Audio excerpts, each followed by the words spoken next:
Today's podcast is brought to you by Audible. Get a free audiobook download and 30-day free trial at www.audibletrial.com/teacher-recharge. Over 180,000 titles to choose from for your iPhone, Android, Kindle, or MP3 player. Visit www.audibletrial.com/teacher-recharge today. I'm Fred Koepp. I'm the host of the Teacher Recharge podcast. Let's get it poppin'.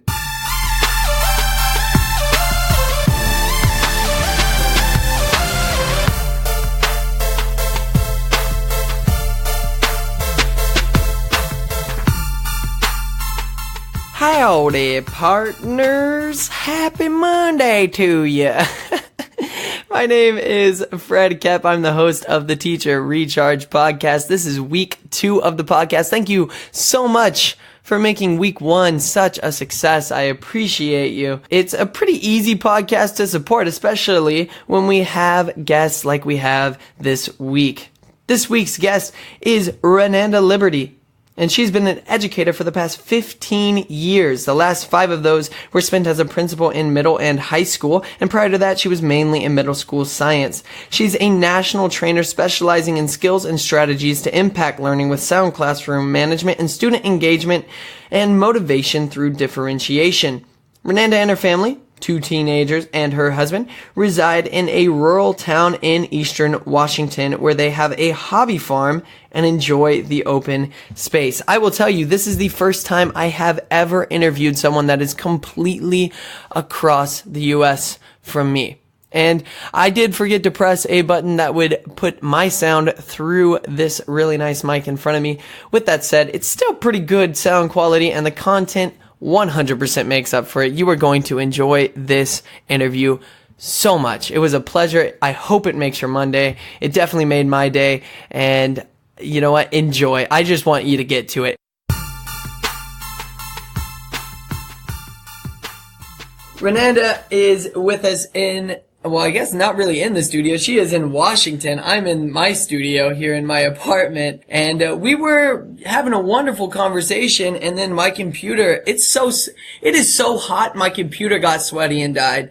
That is ridiculous. She is being insanely patient right now. So we are here with Ronanda on our show. How are you today? Hey, I am doing amazing. And you are handling this with so much coolness. You need to share some of that with your computer. So no, I appreciate it. Oh, that's awesome. Thank you so much. Before all the craziness with my computer happened, I learned that where she is actually is about the same climate as Kansas. So it's basically Kansas, but not ugly. So that's cool. But I was looking at your bio and stuff, and it looks like you have 2 teenagers, and you live with your husband, and you're in rural eastern Washington. Actually, you have a hobby farm. What is up with that? I do. Well, I like to say hobby means income outgoing, not income producing. Okay. We got a lot of hay burners. So a breakaway from reality. Well, I would say breakaway from the busy reality of the world into just open, fresh air, having some cool critters around us, and keeps us balanced. And it's been great for our kids. They raised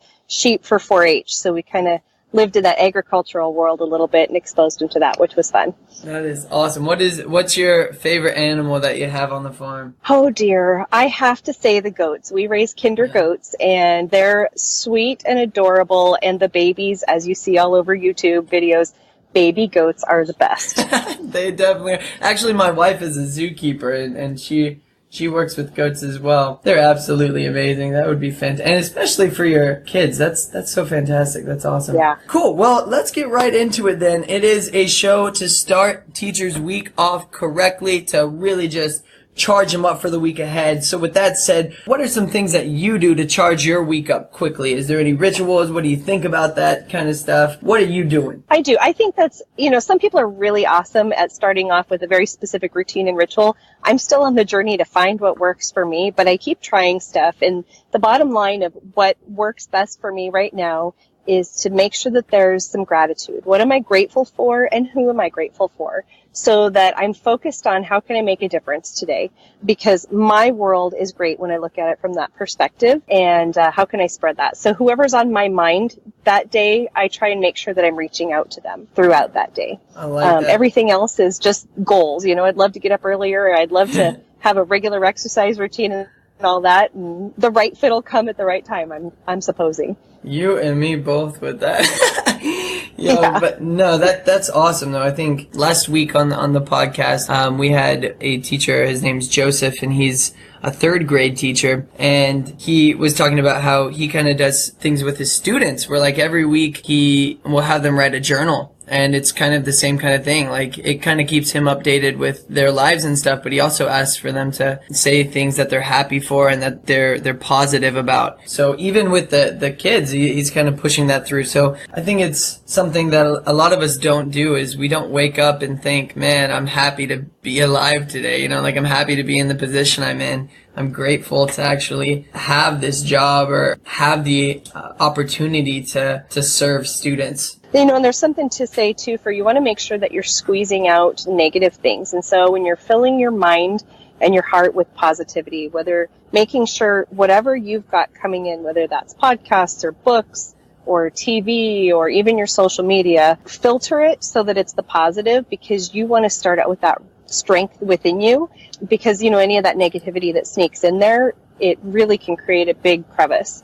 Try and squeeze that out. That's a biggie for me. Definitely. I love it. So another thing, though, that I wanted to ask is, what is something that you're doing that other teachers or other administrators could maybe learn from? Maybe they could bring it into the classroom. I know you are a national trainer with skills and strategies to impact learning with classroom management and student engagement. So there's got to be a lot of stuff that you do a little differently. Could you tell us a little bit about that? There is. And you know, the bottom line is it comes down to relationships, whether that's working with your adults or working with students or working with yourself. It's nurturing relationships first. That's how we create inspiration and buy-in and purpose.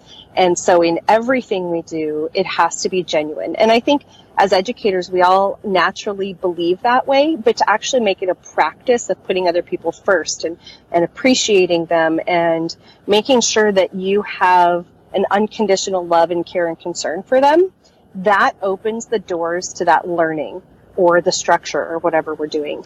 I try and make sure that my relationship building isn't action oriented. Somebody doesn't have to earn it by what they do. It's because of who they are. And people can really tell a difference when you're investing that way. That's so cool. So my next question with that, though, is, so say you have a class. You're looking more at the individual more than just like the class as a whole. Is that? I think so. Well, you have to do both. You know, when they say teaching is an art and a science, it really is.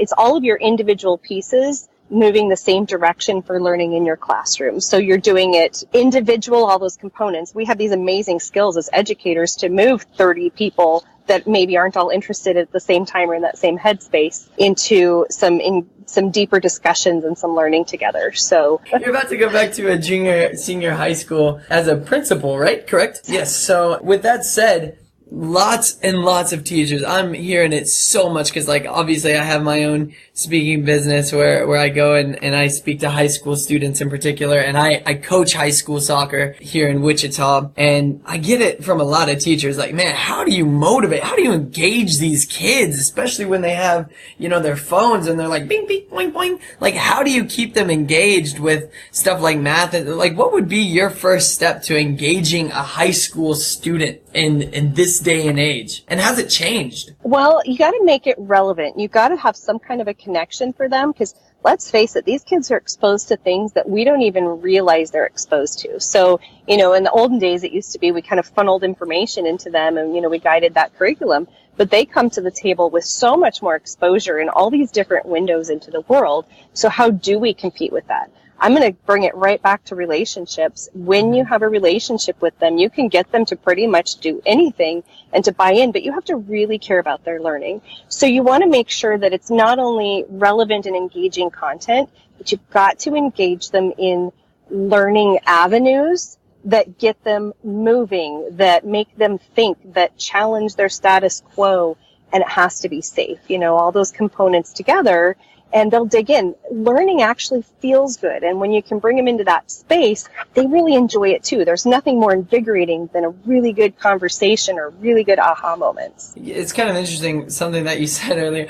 I was watching a show on Netflix, and by the way, for everybody listening, I don't really recommend it. It's called Last Chance U. I don't know, maybe I do. I don't know. The guy, It's about a junior college football team, and the third season is actually taking place here in Kansas, Independence, Kansas. And one thing that the coach says, besides the F word, like every 2 seconds, is he says that if you can motivate and you can engage a player or a student, that you can get them to basically run through a brick wall for you. I think that goes to the classroom too. Like if you can really build that relationship, and I really do think it starts with that. Like you really have to look at who they are and how you can help them personally, and how you can help them move to whatever that next level is. The possibilities are endless. I had a AP calculus teacher when I was going to high school. And by the way, I was in calculus because my ex-girlfriend was in calculus. So I was not, and my dad is a mathematician. So I was like not in calculus because I was particularly good at math. It was AP calculus, which means you have the AP test and blah, blah, blah. And so we took a practice AP test,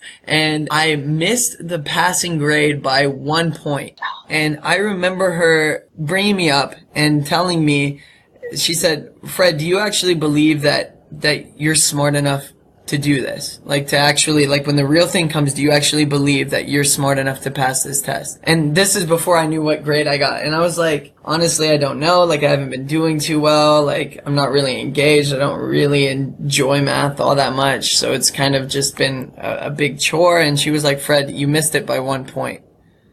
And she was like, Fred, if you actually want to do this, you're smart, you're capable, and you can do this, and I will help you do this. But you have to give me more. You have to give me as much as you can. And I did it, and I passed my AP calculus exam, and it's one of those things where like she worried about that relationship first though. She brought me in, she said, hey, do you think that you're capable of this? Because I do. So that's the relationship. And now it's like, all right, well, you said I'm good enough to do this. Now it's up to me to help you prove that. You know, like I totally understand where you're coming from. That's like your 212th degree right there. You went from boiling water to steam. Yeah, exactly. Yeah. It was one of the best experiences in my life. And it's interesting because it came in a subject that, to be honest, I hate.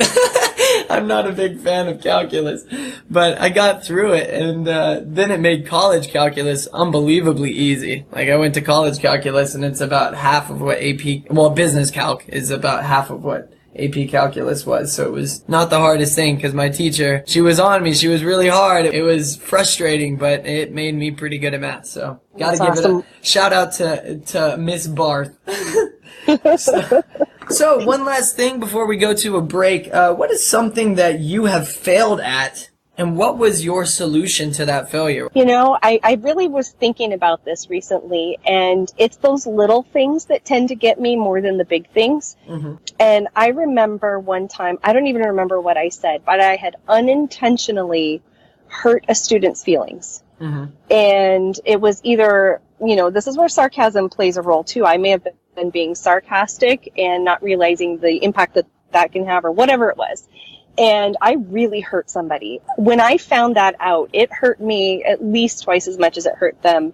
And then to figure out, how do you recover from that, especially when you're dealing with youth who might not come from the same standpoint of maturity, right? Mm-hmm. They don't totally get it. And the way to rectify that is just to have a conversation and be vulnerable. I think I've learned that it's so powerful when we can be vulnerable and apologize and recognize where we went wrong with somebody and these youth.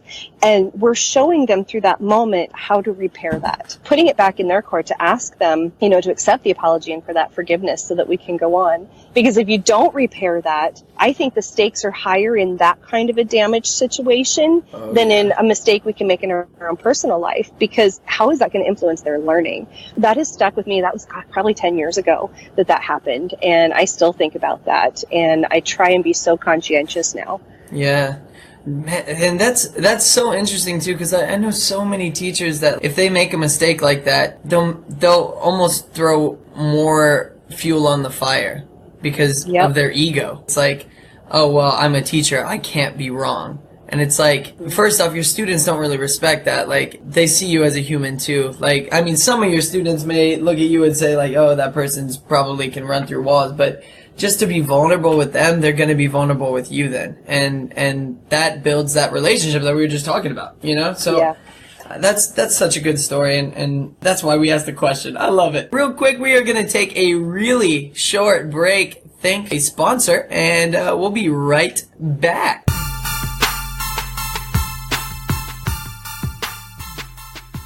Today's podcast is brought to you by Audible. Get a free audiobook download and a 30-day free trial at audible.com/teacherrecharge.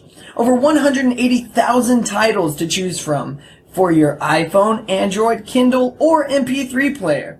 For you, the listeners of the Teacher Recharge podcast, Audible is offering a free audiobook download with a free 30-day trial to give you the opportunity to check out their service. We have Ronanda on the show today. Ronanda, can you recommend us a book? I would love to. One of my favorites is The 5-Second Rule by Mel Robbins.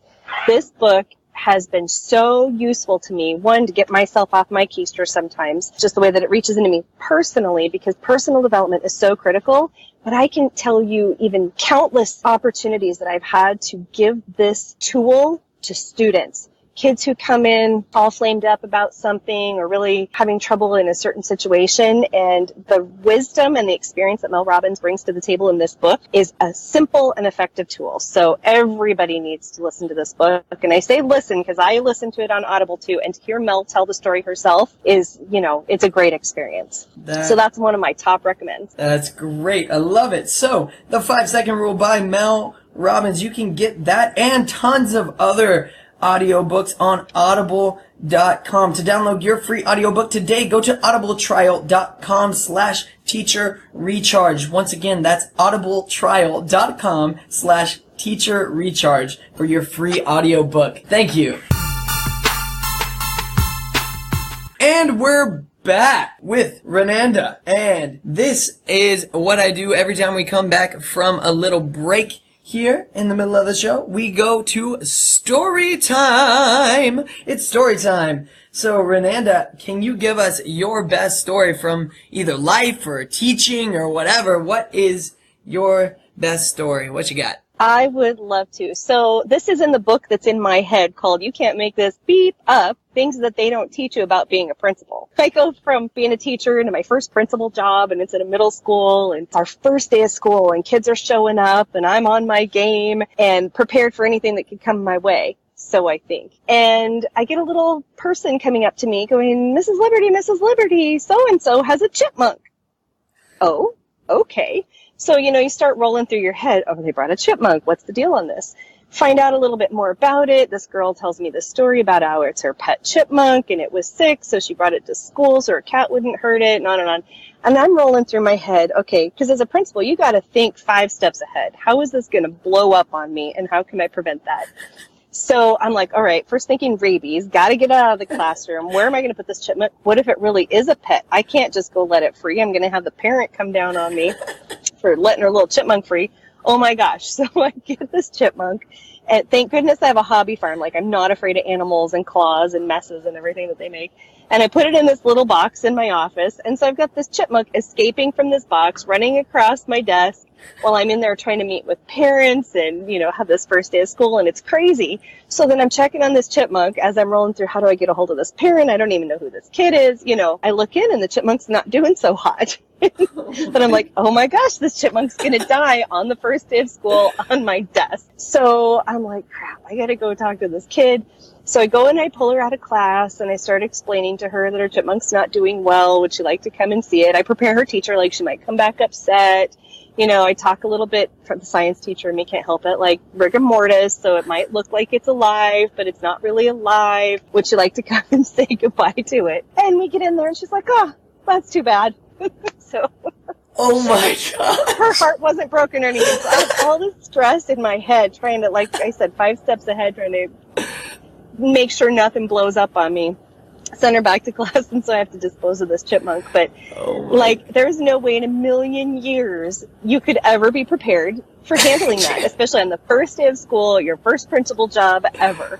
But we made it, and I'm still doing the job. So. Oh my gosh. That's hilarious. Oh, follow-up question then. After that, what was your reaction to her, not caring? Were you frustrated? Were you just laughing about it? How does this How did that work out in the day? I think in a way I was relieved because trying to prepare for every possible outcome that could occur, which, good grief, would you even know what to think, I was relieved that we didn't have to go down any one of those roads. I didn't have to have her out missing class and sobbing and have a little therapy session.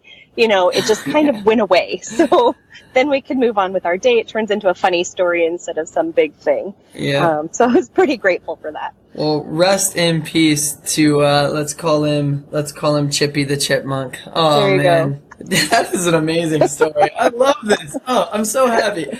These stories are fantastic. Last week, by the way, if you haven't heard, last week, Joseph was up here. He's a third grade teacher. So what do third grade teachers talk about? They talk about breaking wind. He was talking about when teachers fart in the classroom. I don't know. They're all over the place. I love it. It's my favorite part of the show. That is That's fantastic. Awesome. Well, with that said, we are about out of time here, so I would love to ask, where can people find you? And if there's anything you want to talk about, now would be a wonderful time to do it. Where can people find you and what you got going on in life? Well, thank you so much. Yeah, people can find me on Facebook. You can just look me up, Ronanda Liberty. There aren't too many Ronandas out there, so I'm easy to find. And from there, I've got a couple of pages on there, and I've got my education page, or my website, RonandaLiberty.com. And there's just some good resources on there of how to improve effectiveness in the classroom, because you have to be nourished as a professional, both personally and professionally. And I'm really on a mission to do that, to serve that. How do we make sure our teachers are in the right mind frame and have the skills and strategies that are relevant for today to impact the classroom in a positive way? So I'd love to connect with you. Send me a friend request and let me know how I can help you too. And Fred, I just appreciate what you're doing for this community. Our educators need this. We need to know, one, we're not alone, that you got to have a sense of humor about things. And there are so many rich resources out there, and we can share all those amongst each other. So thank you. Definitely. Thank you so much for coming on the show today. It was a huge pleasure. I appreciate everything. Thank you. Thank you so much. Thank you for listening once again to the Teacher Recharge podcast. If you know someone that would be perfect for the show, you can send your suggestions to teacherrechargepodcast@gmail.com. You can also send your stories, your questions, or ideas just for segments on the show. You could send it to that email. We would love to hear your feedback. Until next week, go out and build relationships and make an impact. Thank you.